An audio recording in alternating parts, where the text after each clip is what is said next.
রাধাবল্লভ শ্রী হরিবংশ গোপাল সোনাদের আরও একটি মিনি ব্লগে তোমাদের অনেক স্বাগত। এখন সন্ধেবেলায় আমার চার বাবু রেডি হয়ে গেছে, যাবে হচ্ছে গুরু গুরু করতে।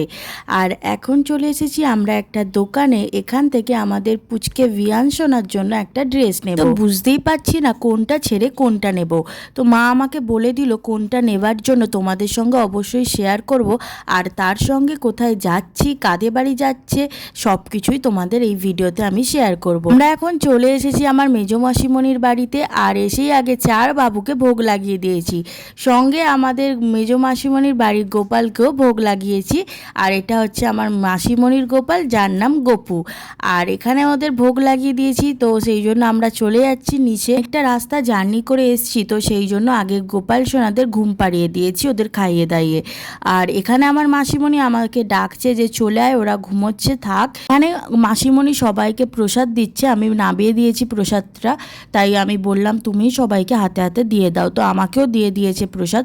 আর ওই ঘরের মধ্যে হচ্ছে তত্ত্ব সাজানো। হ্যাঁ, কোথায় এসছি এবার চলো বলা যাক।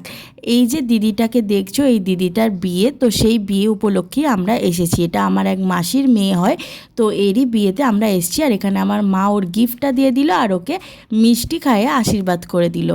আর ওই দিদির বিয়ের জন্য আমি এখানে ফার্স্ট টাইম শ্রী করতে বসেছি, তো কেমন হয়েছে শ্রীটা জানিও। আর এখানে আমি ওর পানের ডিজাইন করে দিয়েছি। রাধে রাধে।